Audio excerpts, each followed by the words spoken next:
appoint Major General Suharto. Where is the man? This man.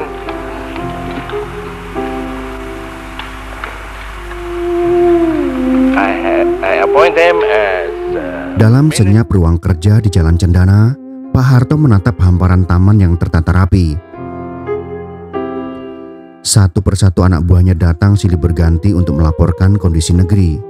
Tak banyak bicara, pria yang dikenal sebagai The Smiling General itu hanya sesekali mengangguk, mencatat dalam hati. Tapi di balik diamnya, kata-katanya kerap membekas.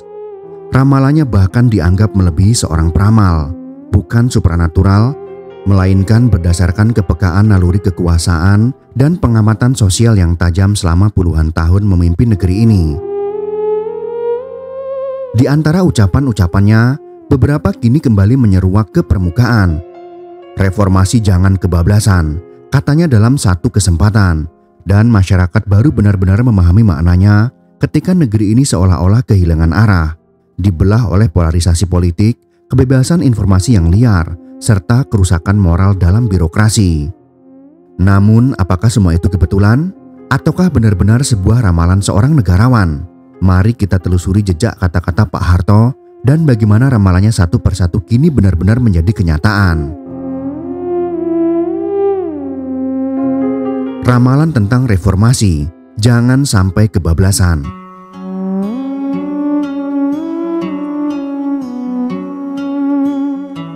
Dalam buku Pak Harto The Untold Stories, cetakan tahun 2011, salah satu pernyataan Pak Harto yang paling dikenang adalah, "Saya mendukung reformasi, tapi jangan sampai kebablasan. Reformasi itu harus dalam koridor konstitusi." Soeharto, 1998. Saat itu negeri ini sedang bergolak. Rakyat turun ke jalan, mahasiswa menduduki gedung DPR. Krisis moneter mengguncang Asia dan Indonesia termasuk yang paling parah. Soeharto akhirnya mundur, tetapi ia meninggalkan peringatan. 2 dekade setelahnya, apa yang terjadi? Reformasi yang dimaksud untuk membebaskan rakyat dari otoritarianisme justru membuka ruang bagi kekacauan politik dan penyalahgunaan demokrasi. Undang-Undang Dasar 1945 diamandemen sebanyak 4 kali dalam waktu singkat. Sistem presidensial bercampur aduk dengan sistem parlementer. Partai politik tumbuh subur tetapi diselimuti oligarki. Kebebasan pers berubah menjadi medan pertempuran hoaks dan agitasi. Media sosial menciptakan ruang bagi radikalisme dan polarisasi. Dalam Pilpres 2014 dan 2019, bangsa ini terbelah dua, antara cebong dan kampret, antara pendukung dan pembenci. Ketika banyak pihak mulai menyuarakan perlu ada evaluasi reformasi, orang pun mulai teringat pada ucapan Pak Harto. Ia seakan melihat dari jauh bahwa kebebasan tanpa batas justru bisa menenggelamkan bangsa dalam kekacauan yang tak terkontrol. Tentang ekonomi, kita harus berdikari.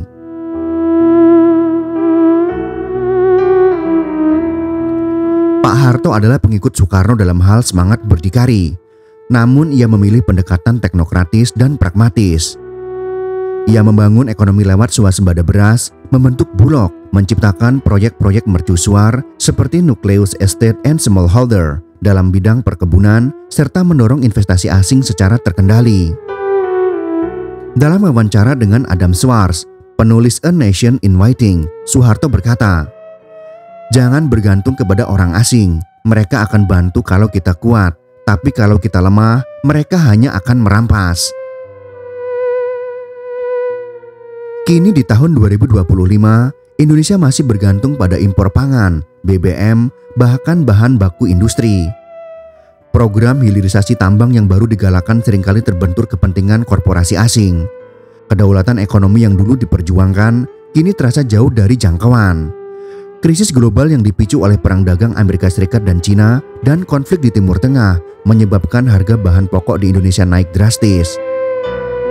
Rakyat kecil menjerit, ketergantungan pada impor beras, gula, garam, dan kedelai menunjukkan bahwa kita belum benar-benar mandiri. seperti yang dulu dikhawatirkan oleh Pak Harto. Tentang disintegrasi bangsa, persatuan itu harga mati.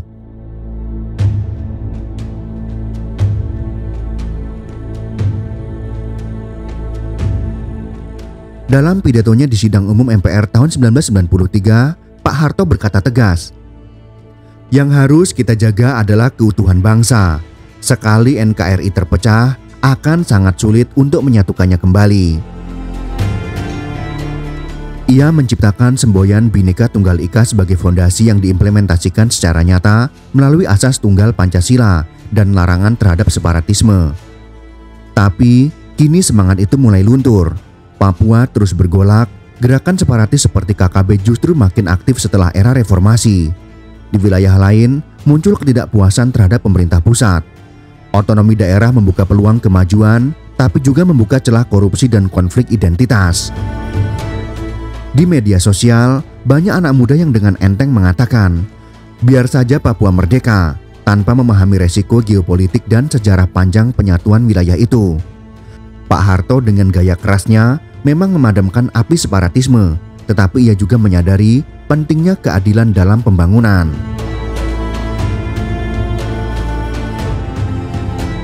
Tentang militer dan netralitas TNI, ABRI adalah perekat bangsa.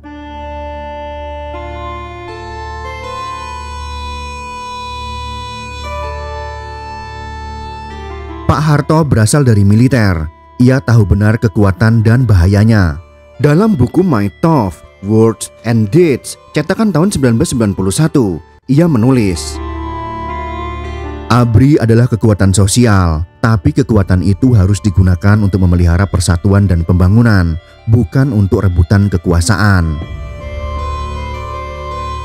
Era reformasi mencabut dwi-fungsi ABRI. Namun kini banyak pensiunan jenderal kembali ke politik, bahkan memimpin partai, duduk di kabinet, hingga maju dalam pilpres. Netralitas TNI jadi tanda tanya. Masyarakat sipil cemas, apakah militer akan kembali ke panggung politik?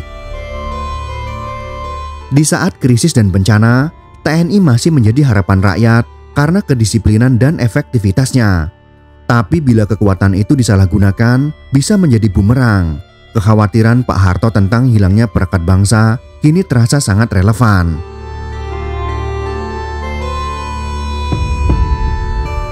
Tentang pendidikan dan moral bangsa, bangsa yang besar adalah bangsa yang berbudi pekerti.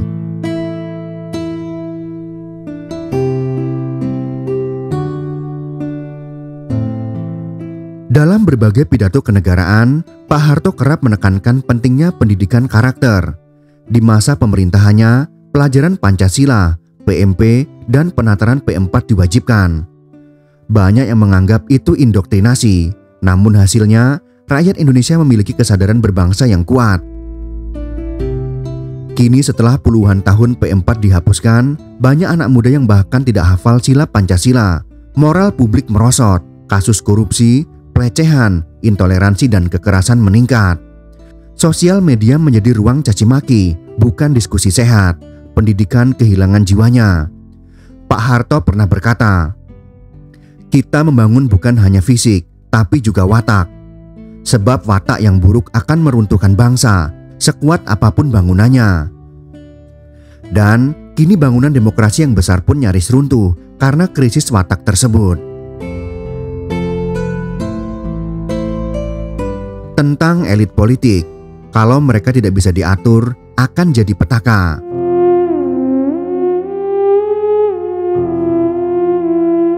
Pak Harto punya pandangan bahwa elit politik Indonesia rawan korupsi dan rebutan kekuasaan.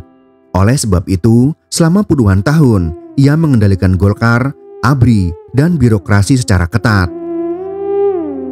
Kini tanpa kendali yang kuat, elit politik justru mempermalukan bangsa. Praktik politik transaksional merebak. Partai menjadi alat segelintir elit, DPR menjadi ladang proyek, bukan perwakilan rakyat. Ucapan Pak Harto menjadi relevan. Kalau semua ingin berkuasa tanpa memikirkan rakyat, maka yang terjadi adalah perebutan dan kehancuran. Bambang Pacul ditelepon, "Ibu Pacul berhenti." Soeharto adalah manusia biasa, tentunya tidak sempurna. Ia punya dosa sejarah, terutama dalam pelanggaran HAM, korupsi, dan pembungkaman politik. Tapi di tengah keburukannya, ia memiliki pandangan jauh ke depan yang kini justru terbukti. Apakah kita menyesal setelah menggulingkannya? Tentu saja tidak. Reformasi adalah keniscayaan, tapi apakah kita menyesal karena tidak menjaga arah reformasi? Mungkin jawabannya adalah iya. Kini saatnya generasi baru merefleksikan kembali, bukan untuk kembali ke era Soeharto, tetapi untuk mengambil pelajaran dari apa yang benar dalam ucapannya, agar negeri ini tidak terus terjerumus dalam kekacauan yang dulu telah ia peringatkan.